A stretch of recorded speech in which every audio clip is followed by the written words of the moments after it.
Welcome to CKLA Fairy Tales, Knowledge 9, Jack and the Beanstalk, Part 2. Let's review Part 1. First, our story started with Jack and his mom and their cow, Milky White. But Milky White was not giving any milk. So Jack had to take Milky White to the market in hopes to sell her, but he met a man. He traded 5 beans for the cow. Jack's mom was so angry that she sent Jack to bed with no food and threw the 5 beans out the window. Those 5 beans overnight grew into a giant beanstalk, way up high into the sky. Jack climbed that beanstalk up to the big, giant house way up in the sky. There he met the giant's wife, who he thought was mean at first, but was nice, and she gave him breakfast. But while he was eating, thump, thump, thump, he heard the giant coming. The giant's wife warned him not to be there, and this is where our story ended.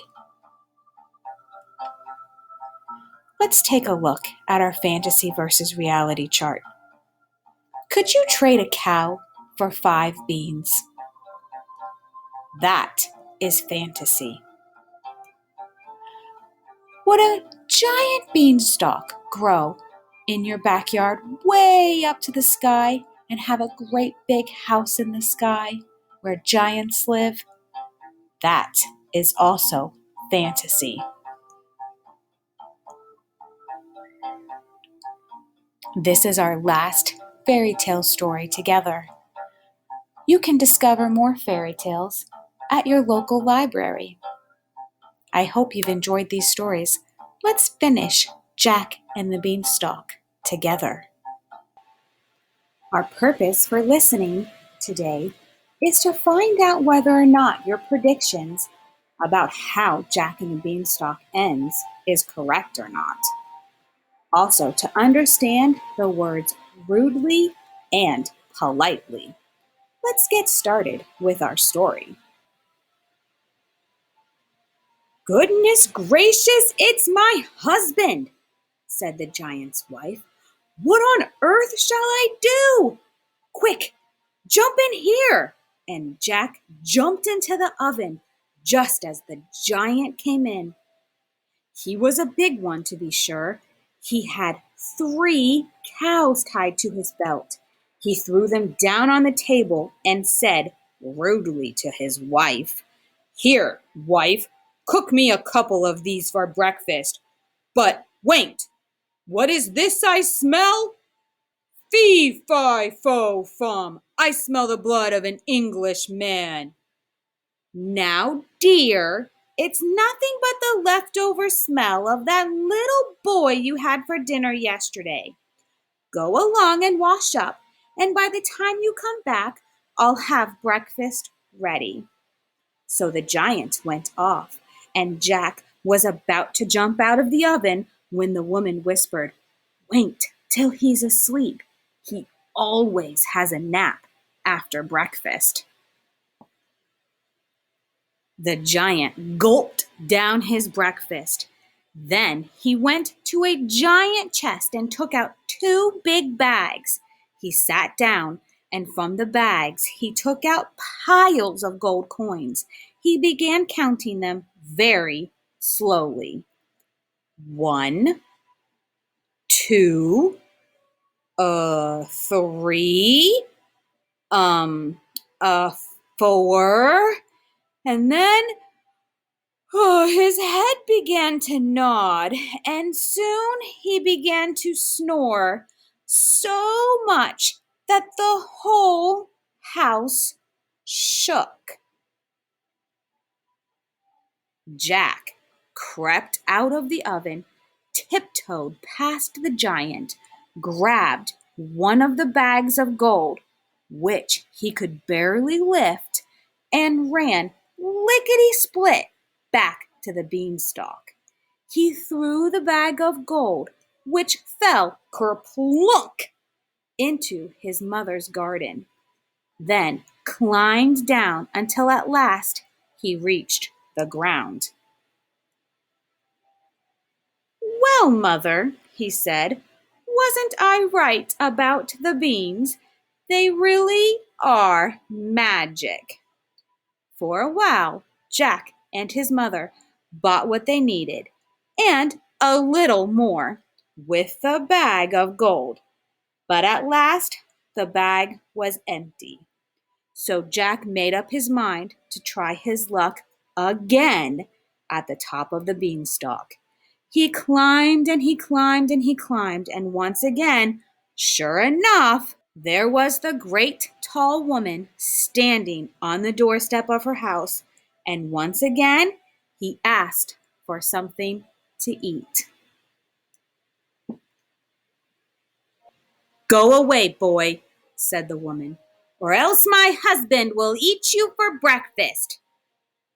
"But say, aren't you the youngster who came here once before?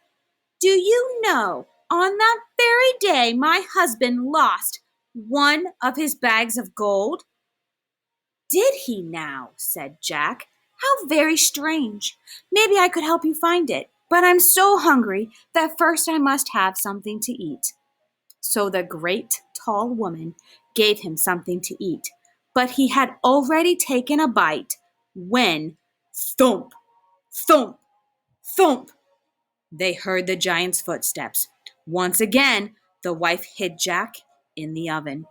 It all happened as it had before.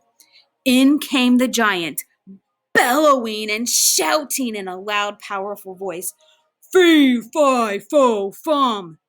Then after gulping down 3 broiled oxen for breakfast, the giant said, "Wife, bring me my hen and my golden harp."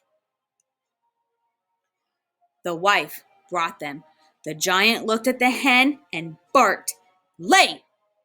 And the hen laid an egg, all of gold.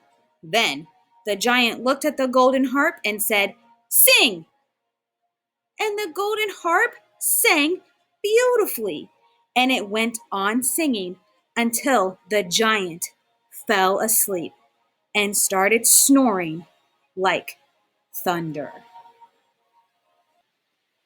Jack sneaked out of the oven and crept like a mouse on his hands and knees.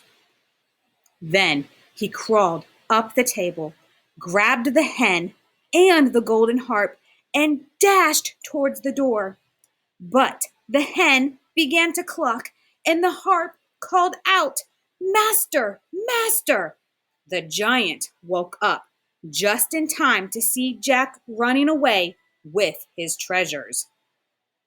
Jack ran as fast as he could, and the giant came bounding after him and would have caught him, only Jack had a head start. When Jack got to the beanstalk, he climbed down as fast as he could. The giant reached the beanstalk and stopped short. He didn't like the idea of climbing down such a ladder, but, like it or not, the giant swung himself down onto the beanstalk, which shook with his weight. By the time Jack had climbed down and reached home, "Mother!" he cried, "give me an axe and hurry!" His mother came rushing out with an axe in her hand. She ran with Jack to the beanstalk, and then she screamed with fright as she saw the giant making his way down. Jack swung an axe and gave a chop at the beanstalk. The giant felt the beanstalk shake, and he stopped to see what was the matter. Jack gave another chop and another and another, and the beanstalk began to topple over.